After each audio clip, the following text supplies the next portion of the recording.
Hello friends, நான் உங்க postman. ஏப்பா கௌதம் கம்பீர் இத்தனை நாளா இந்த மாஸ்டர் பிளானை எங்க தான் வச்சிருந்த? கௌதம் கம்பீர் சொல்றத மட்டும் இன்னைக்கு நம்ம பண்ணிட்டோம்னா இன்னைக்கு மேட்ச்ல நாம தான் வின்னர். இன்னைக்கு இந்தியா ஆஸ்திரேலியா விளையாட போறாங்க. அதுக்கு கௌதம் கம்பீர் ஒரு மாஸ்டர் பிளானை போட்டு வச்சிருக்காருங்க. அது என்ன மாஸ்டர் பிளான்னா, கௌதம் கம்பீர் ஒரு 4 ஸ்பின்னரை போட போறாரு.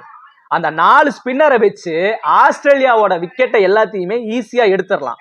ஆஸ்திரேலியா ஒரு 200 ரன் வரைக்கும் தான் அடிப்பானுங்க.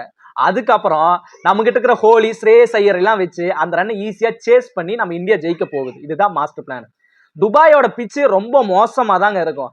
அதனால 4 ஸ்பின்னரை போட்டோம்னா ஈஸியா ஆஸ்திரேலியாவோட விக்கெட்டை எல்லாத்தையுமே எடுத்துடலாம். அதுக்கப்புறம் சாம்பியன்ஸ் டிராபி கப்பும் நமக்கு தான். இந்த சர்வதேச போட்டிகள்ல இன்டர்நேஷனல் மேட்ச்ல நமக்கு மிகப்பெரிய தலைவலியா இருக்கிறது பாத்தீங்கன்னா இந்த ஆஸ்திரேலியா டீம் காரணங்க தான்.